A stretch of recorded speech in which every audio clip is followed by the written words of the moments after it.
Hello everybody, today I'll be continuing with Reverse 1999 1987 Cosmic Overture. We are in chapter 12. Let's begin.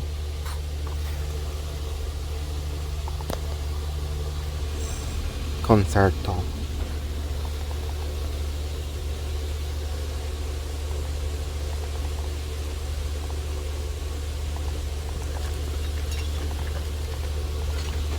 There's not much different in the lab today. Even though the others had tried to tidy up the clutter, any attempt at organization are doomed to fail here.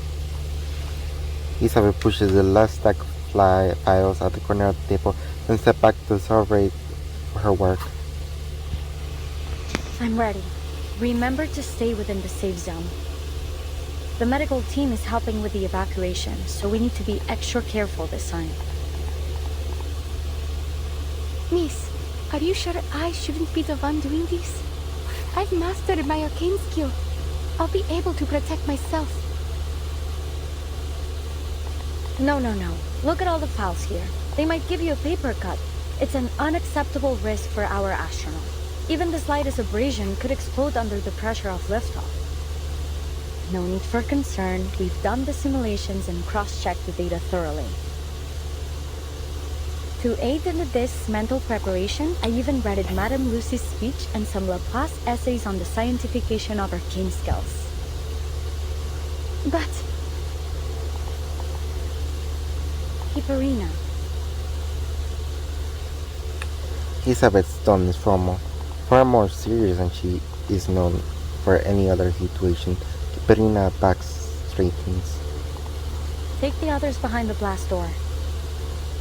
I'll use my arcane skill to protect the field as much as I can. In order to maintain communication, you'll need to stay behind that door, or else the signal will be disrupted.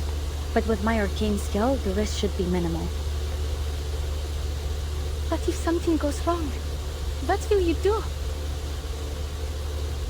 I will take care of myself. The only thing I ask is that you pay close attention to what I do. Because in the worst case scenario, if you find yourself out there alone, you'll need to be able to perform this intuitively.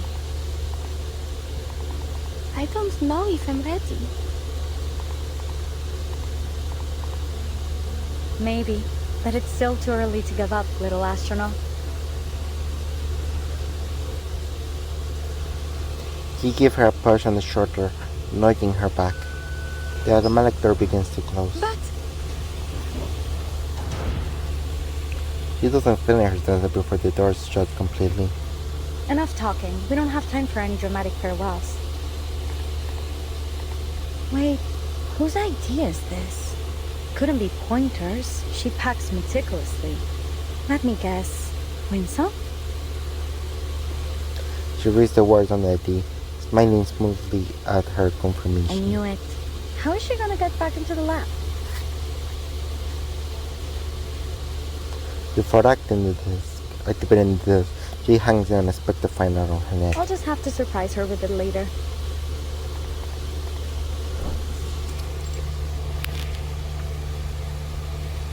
In the anti-mirror room, Ulrich and Wilson take up space on the opposite side of the door. No one feels sitting at their uncomfortable conference table without a good reason. Where would you place their office?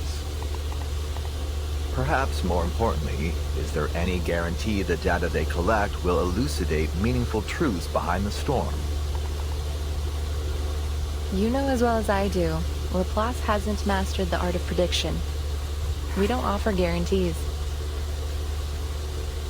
Besides, maybe our demon already knows how this all ends. But I'd rather not. Personally, I hate spoilers. As do I.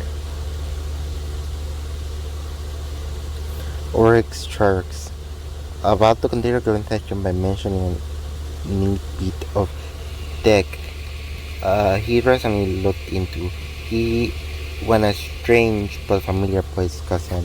Slackers! Slackers! Yes, I found the room. Thank you. Ulrich buys Margarita, the other family, for finally spitting out the name. So yeah, I think the robot have Ulrich's voice. Is that Adler? I mean, Mr. Adler have Enigma. So yeah, the robot have Mr. Enigma voice. So funny.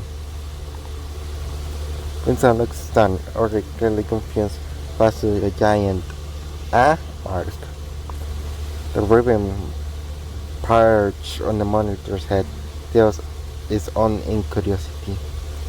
I'm glad to see you're so devoted to our research, and I thank you for your hard work. I'm here to deliver the storm monitor on behalf of Madame Lucy. Given our lack of resources and time, we were forced to modify an existing device to perform as our monitor. It was originally a robotic assistant, something to set daily schedules and work reminders. You already noticed Adler's voice. It's synthetic, of course. His colleagues originally developed this machine for him as a humanitarian gesture. It was trained to mimic his voice, an attempt to keep him social. It ultimately proved ineffective in that role, so now it will serve as our monitor. I understand. Given the circumstances, recycling resources is wise. Though I struggle to see how a robotic assistant could be a humanitarian gesture. Your appreciation is noted, and I supposed you might.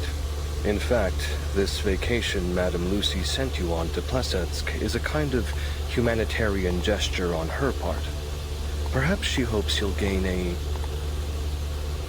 Oops, sorry.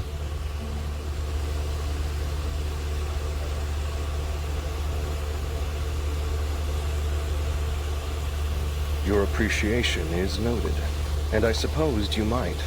In fact, this vacation Madame Lucy sent you on to Plesetsk is a kind of humanitarian gesture on her part. Perhaps she hopes you'll gain a deeper understanding of the term. Sorry, I will try not to skip again. Raven, pleased with the silence, offers no further input. Winston taps a few times on the monitor and smiles at her new discovery. Mind if I take a closer look? Wow, there are a lot of voice packs programmed into this thing. How to temper steel. Madame Lucy's voice, I'd bet. And then what else is here? Sweetheart? The superstar? Oh, and Sputnik 1 too. Warm and fluffy company. Who could that be?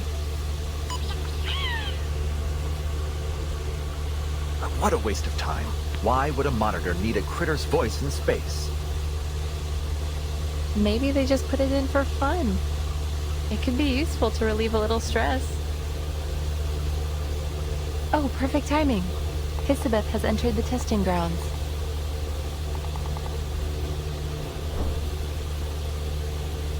Field report. I activated the disk, but it's not working. There must be an error in its incantation. Oh, the indicator is red. So then it must still be accumulating arcane energy. It may be calibrating its position within the range I set. But what about all this excess energy? I worry it might not just transport me, but half the office. Any last words? If you explode, I call dibs on your fish. Have some patience. It's doing something. She shakes the disc once or twice, but when she stops, it continues, shaking violently. The entire office begins to rattle along with it. The fish in the ecoton bark anxiously. Bad news. I don't think any of those fish are gonna survive. Wish me a safe journey.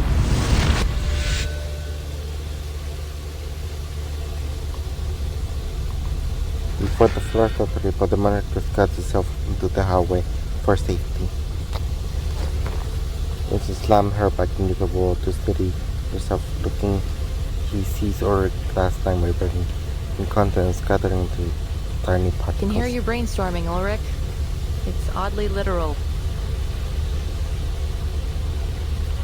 Found a shattering glass immediately, opens the door into her colleague. confirming the order is still secure inside his case. The noise appeared to have come instead from a fish tank holding on. Hey, watch out! You know, Elizabeth, there's gentler ways to make an entrance.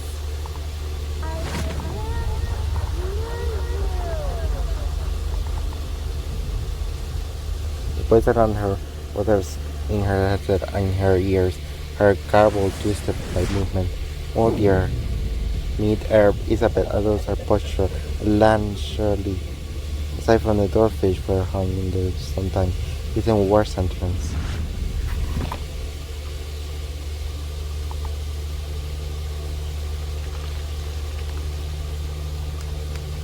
The fish flopping on the floor began to slow, except the one that had landed profusely in Rick's tank. Poor fish. I attempted to turn my aquarium into fireproof ceramic to keep it safe, but it looks like it just made it easier to shatter. Wait. Mention of Hurricane skills triggers a panic. He glances down the edge she's been handling to Winsong. It's heavier than it should be. The movie plans for a deep back with a ceramic strap. Uh-oh, I forgot about this. Luckily, it didn't affect the card itself. If you live in the humor of Hurricane skill fade. That's a unique design. Thanks. It might make for a nice conversation piece. Oric is busy having the perfect swimming on top of his head, dropping it back into the tank. Congratulations, Miss Isabeth. Your results appear more than adequate. Indeed, you have exceeded my expectations. Is that stuffy off his talk for good job? Merci all the same. Congrats. So does your success here mean my lovely apprentice has a chance to land back on Mother Earth safely? More than a chance now.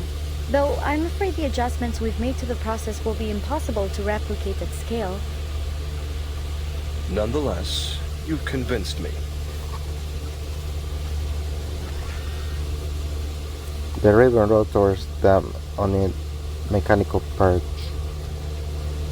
Your application for delayed evacuation is approved.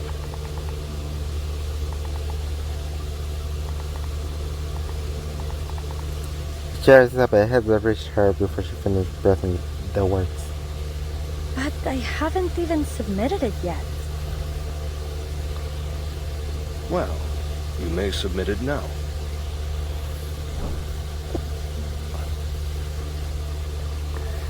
So, that's why you're back here with that torn-up application form? I gotta tell you, it's impressive you managed to piece it back together.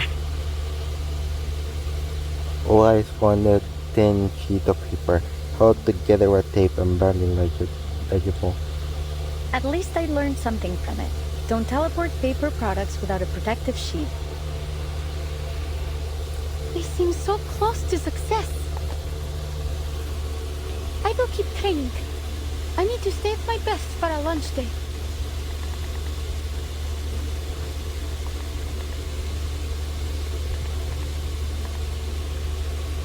I know. I won't push myself too hard. Thanks, Voyager. We don't have much time left. Remember to rest too while you still can. You should take a day off. Consider it a celebration of our successful experiment. Actually, I believe Miss Isabeth already has plans for me. We still have a lot of work to do. Brianna hovered her stare on the pondering literature, expectantly seeking her input. Plans? Yes, that we do. I need to train you to use the monitor. You will have to confirm the final coordinates on the disk and be able to perform the final safety checks before launching. Oh, I think it may be necessary to implement a particular procedure that Ludwig mentioned. A humanitarian vacation. Well, that was all. Thank you for watching and enjoyed. Please like, comment, and subscribe.